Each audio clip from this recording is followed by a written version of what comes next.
Calvin Mercer was 38 years old, and the woman he had spent 9 years building a life beside had spent the last 14 months telling everyone who would listen that he was broke.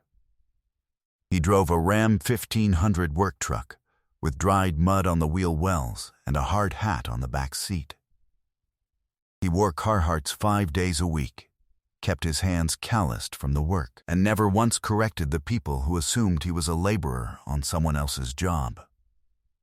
His wife's friends called him Blue-Collar Cal at dinner parties and smiled at him the way people smile at someone they have already mentally categorized and filed.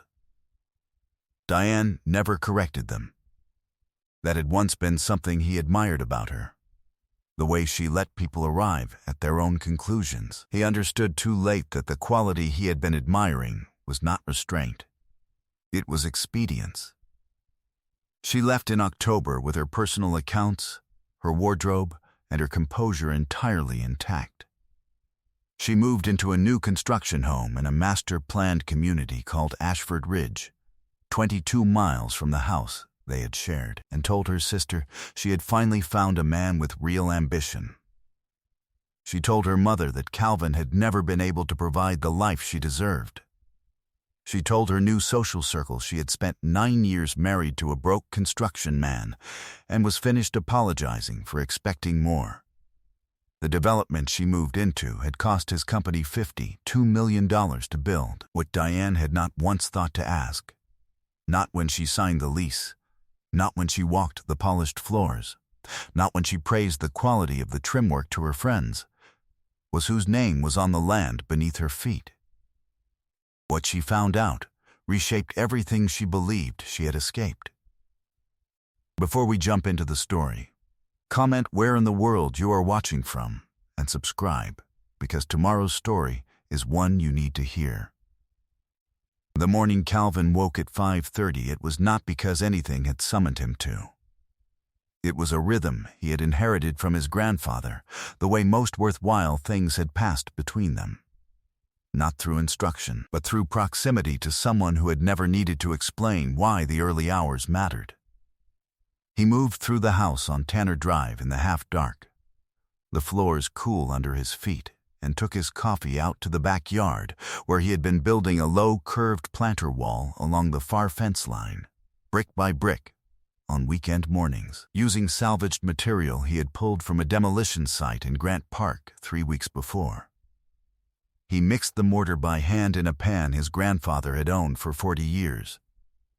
He set each course with a level before the next one began. It was not a project anyone had asked for, and not one anyone beyond his own property line would ever see.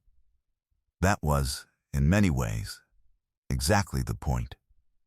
His grandfather, Elias Mercer, had spent 4 decades as a bricklayer in Memphis, not the designer or the developer, just the man who arrived before anyone else and set the first course true so that everything raised above it would hold. He died at 78, still carrying his tools in a canvas roll he had stitched himself. He used to stand at the edge of a finished job with both hands in his pockets and say the same thing each time, in the patient voice of a man who had never needed anyone to believe him before the proof arrived. The man who lays the foundation never has to announce himself. The building does it for him. Calvin Mercer had been making that same announcement for 12 years and had never once raised his voice to do it. The Mercer Group Development Corporation occupied a 2-story building off Glenwood Avenue in East Atlanta, understated from the street, which was by design. The company had broken ground on its first residential community in 2013. 44 homes in Stone Mountain financed on a bridge loan Calvin had personally guaranteed with every asset he owned. He had not slept fully for 11 months. The community sold in 4 months. The second project followed. Then the third. Ashford Ridge was the fourth 340 homes on a master-planned parcel in Fulton County, the largest undertaking the company had executed. Calvin had spent 14 months on that site before the first resident moved in. He knew the grade of every drainage slope, the specification of every window unit, the exact number of paces from the community center to the last cul-de-sac in the northeast quadrant. He had built it the way his grandfather built everything, as though the permanence of the work was the only thing that would remain when everything else fell away. On the wall of his home office, partially obscured behind the door when it stood open, hung a single-framed print, the Mercer Group Development logo, a geometric compass above the letter M, rendered simply in black on white. Diane had passed it for 9 years. The one time she remarked on it, she assumed it was something given to him by an employer. He had not corrected her. He had met her at a charity event for a workforce housing initiative in Midtown, a gathering he had co-sponsored quietly through the company, his name nowhere on the printed program. She was in marketing consulting at the time, composed and precise, moving through the room with the focused energy of someone assembling a picture of something larger. He had admired the quality of her attention. He had taken nearly a year to ask her to dinner because patience was the only approach he had ever fully trusted. For the first 5 years, the marriage had been good in the way certain structures are good, sound in their bones, holding their weight, built from the right materials even when no one would have called them beautiful. In the 6th year, she had begun to catalog his limitations more consistently than his capabilities.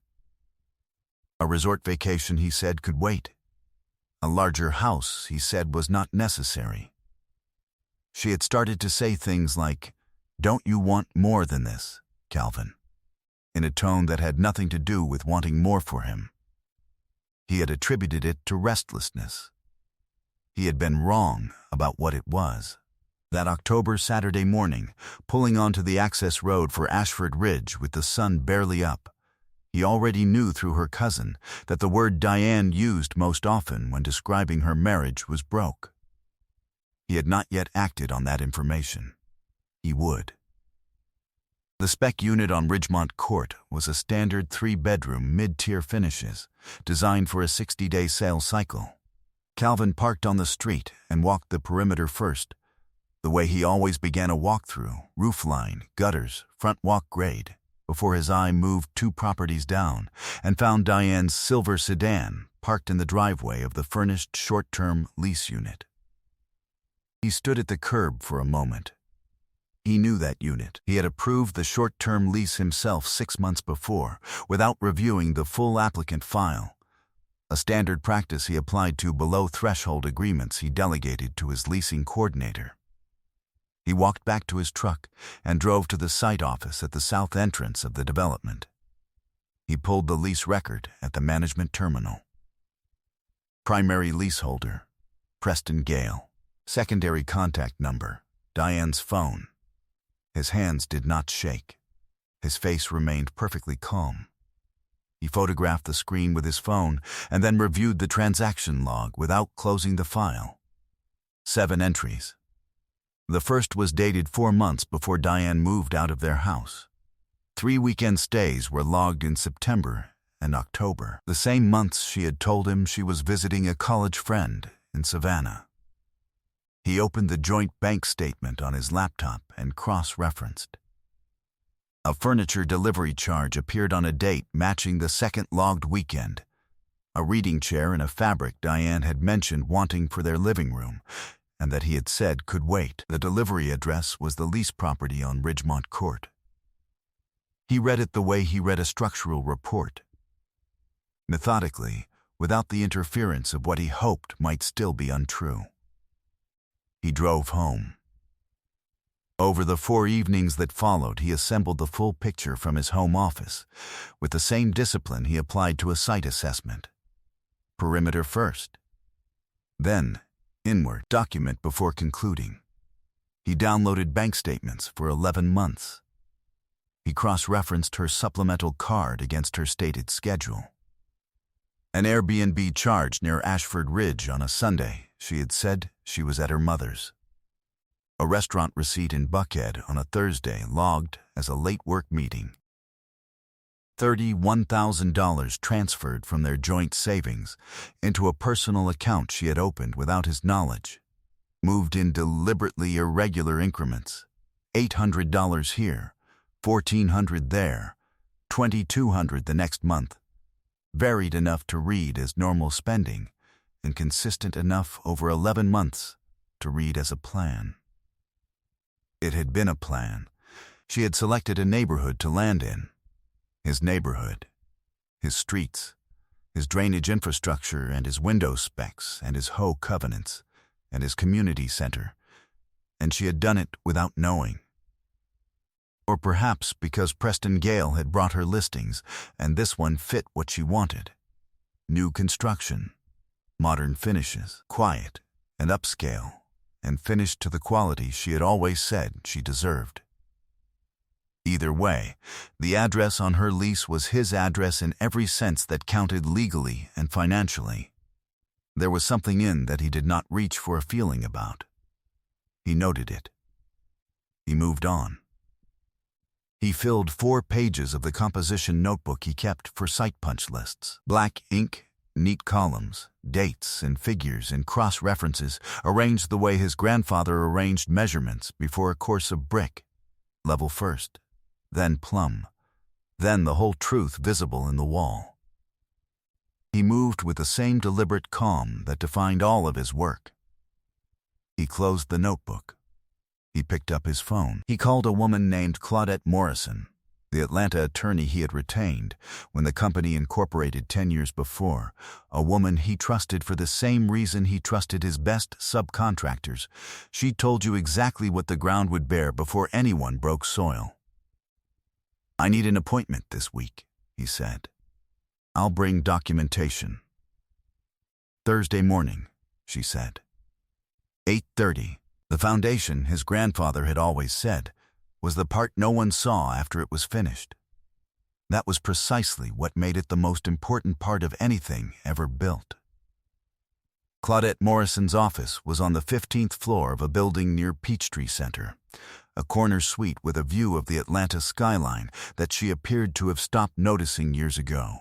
She was 63, deliberate in every gesture, and she reviewed Calvin's documentation the way a civil engineer reviewed load calculations, without editorializing, because the numbers either held or they didn't, and commentary was not what the numbers needed. She turned the final page over and set her pen down. "She holds no ownership interest in any of the business entities," she said. "Not a question." "No," Calvin said. "The prenuptial agreement executed before the marriage covers the Mercer Group holdings and all subsidiary LLCs as pre-marital assets." She opened a second folder. "The residential property on Tanner Drive is subject to equitable distribution. Everything connected to the company is protected." "I know," he said. "I want to confirm you understand what that total figure represents." "I do." She studied him for a moment with the composed attention of someone who had watched a great many people occupy that chair and formed, over the years, a precise sense of which ones would be all right. "There is one additional item," she said. "The short-term lease agreement on the Ashford Ridge unit contains a standard Mercer Group residency conduct clause. Paragraph 14. Any material misrepresentation by a leaseholder regarding occupancy purpose allows the managing company to terminate the agreement with 30 days' notice." The original lease application described the unit as a professional short-term accommodation.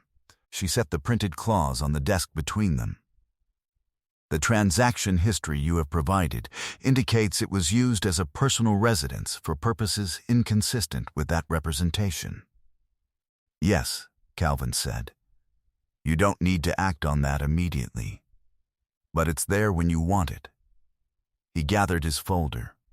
He stood and shook her hand. "I'll have a full response ready within 48 hours of any filing on her end," Claudette said. "You control the timeline." He rode the elevator down through the building and stood in the lobby for a moment, watching the morning traffic on Peachtree. He thought about a poorly laid foundation, how a bad one would hold just long enough to make you believe it was sound. And then, it wouldn't. Real power, he thought, operated in quiet rooms and produced documents. 2 days later, he drove to Decatur to see his uncle Harold, Elias Mercer's surviving son, and the man who had worked beside Calvin's grandfather for 20 years before his knees gave out and made the decision for him. Harold was 70 now, mostly sedentary, occupying the porch of his house on Columbia Drive with the particular authority of a man who understood the neighborhood he sat in and did not need to explain why he stayed. He listened without interruption while Calvin talked, his eyes on the garden running along the west fence. When Calvin finished, Harold held the silence long enough that the birds in the corner oak completed what sounded like a full exchange before he spoke. "I saw them together," Harold said. "Diane and this man. Restaurant on Ponce. August." He looked at his hands. They were not behaving like people who had recently met. "I didn't say anything because I didn't have proof, and I was not going to put something into your head I couldn't support." "I understand," Calvin said. "Your grandfather would have said she showed you who she was, and you chose to look for the best version of it." Harold turned to look at him directly. "That's not a failure, Calvin. That's character. The failure belongs to her." He paused. He also used to say, "You build with the materials that hold. You find out which ones don't.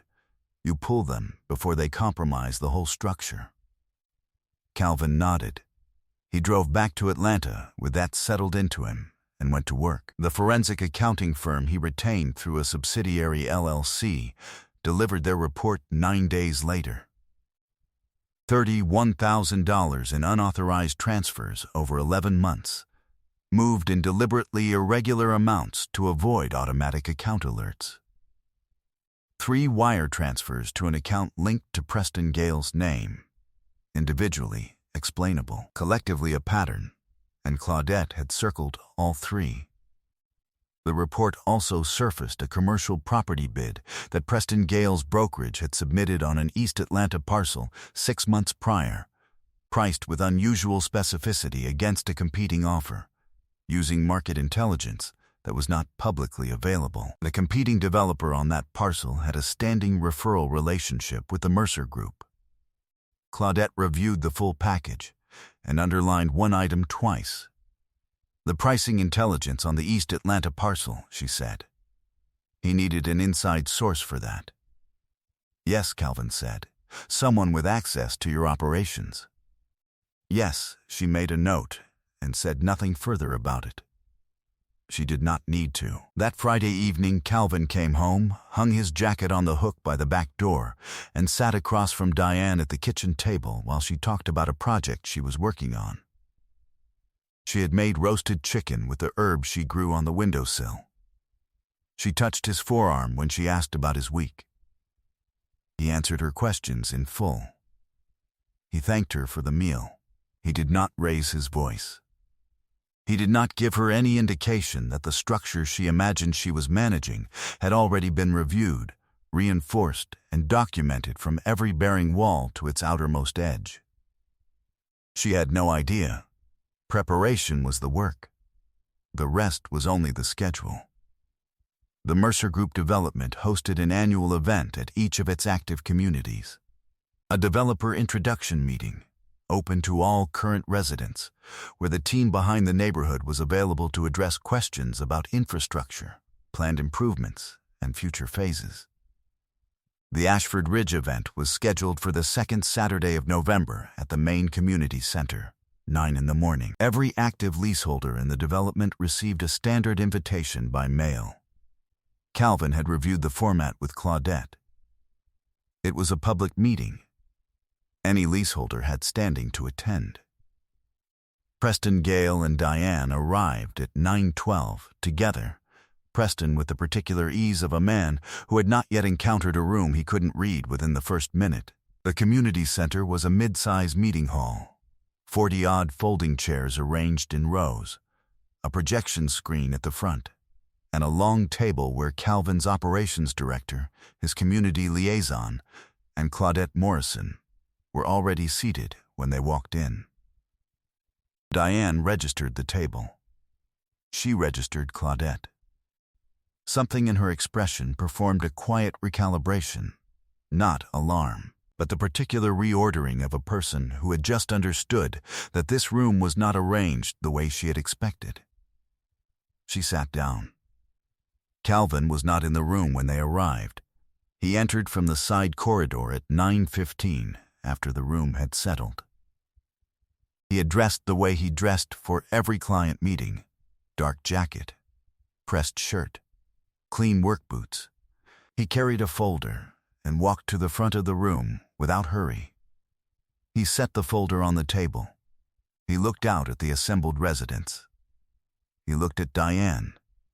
She had been speaking quietly to Preston when he entered. She went still. Preston looked at Calvin with the mild attentiveness of someone processing a face he did not yet have a context for. Calvin began with the standard overview: project history, infrastructure specifications, the Phase 2 planning timeline for the eastern parcels. He referenced the drainage work on the north slope. He discussed the community center renovation scheduled for the following spring. He answered 2 questions from residents seated near the back. He spoke with the specific authority of someone who had walked every foot of the ground they were discussing, because he had walked all of it, in every season, from the first survey stake to the last pour. Then he nodded once to Claudette. She opened the secondary folder and placed 2 documents flat on the table before her. "The Mercer Group is also addressing a lease matter today," she said, in the unhurried professional voice she brought to everything. "The short-term lease agreement on 14 Ridgemont Court is being formally terminated per paragraph 14 of the standard Mercer Group lease terms, effective as of this meeting.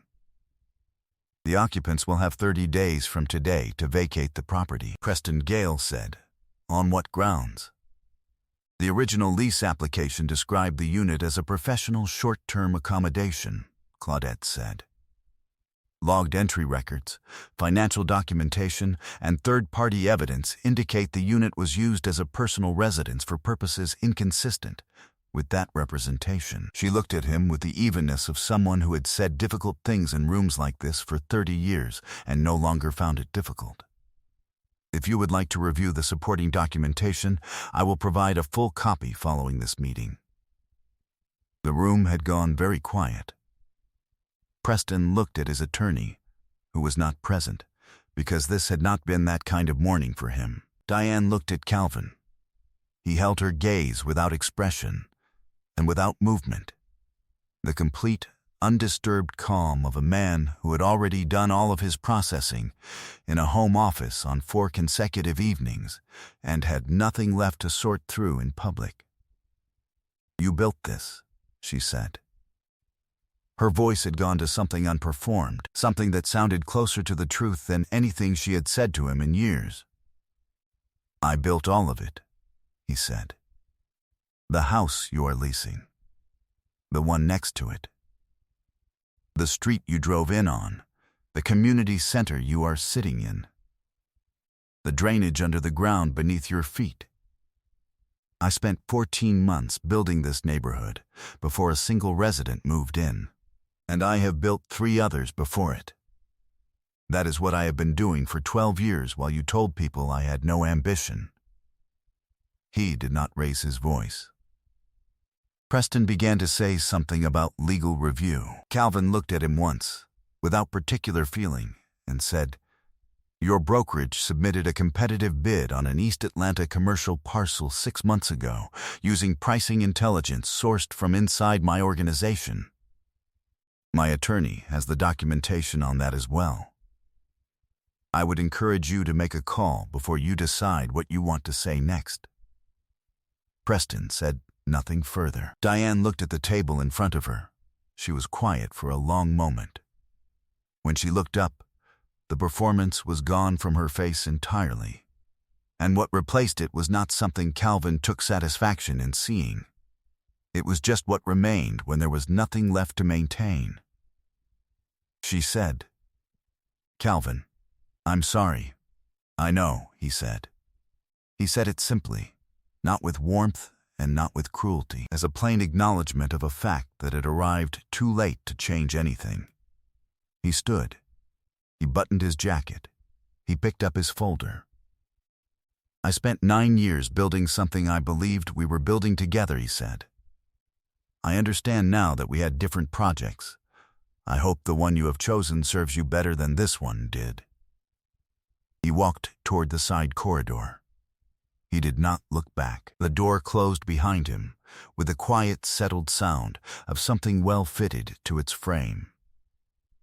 The hallway was cool and still. He did not pause there. He had done all his processing in the quiet rooms where it belonged, with a composition notebook, with a lawyer, with his uncle's voice carrying his grandfather's wisdom one more time across the years between them. He had nothing left to feel in hallways. He walked out through the building's side entrance into the November morning and stood for a moment looking at the street he had designed and graded and paved, the trees he had planted at 30-foot intervals along the sidewalk, the mailboxes uniform and solid at the end of each drive. He drove home. 8 months later, Calvin Mercer closed on a 6-acre parcel in a quieter stretch of Fulton County and spent 2 full weekends walking it before he touched a single machine. He identified the oak at the center of the property on the first walk, a tree that had been there 40 years at least, wide-trunked and unhurried. He designed the house around it, the way his grandfather would have, giving the permanent thing its proper place before he decided where everything else would go. The Mercer Group broke ground on its 5th development, a mixed-income planned community in DeKalb County, in the spring. Projected completion value: $68 million. Calvin attended the groundbreaking in Carhartts, standing at the edge of the cleared earth the way Elias Mercer had stood at the edge of every new beginning, with the quiet patience of a man who understood that this particular moment was always the most important one. He had met Imani at a development architecture conference in Nashville 7 months before, a structural architect who specialized in mixed-use community design and who asked questions in meetings that stopped other people mid-sentence because they were too specific to dismiss. She had asked him 3 questions the first time they spoke. All 3 were good ones. He had answered all 3 fully, and she had appeared to actually listen, which was less common than it should have been. They had been building something slowly and without announcement, which was the only way Calvin had ever known to build anything meant to hold. Diane vacated 14 Ridgemont Court on the 28th day of the 30-day notice. She moved into an apartment in Marietta and took a position at a mid-tier marketing agency, a step sideways in the direction of someone rebuilding from reduced footing. Her mother called Calvin once to say she was sorry. He thanked her and meant it. Preston Gale's brokerage settled the East Atlanta matter privately in the spring. The terms undisclosed. He relocated his business operations to another market.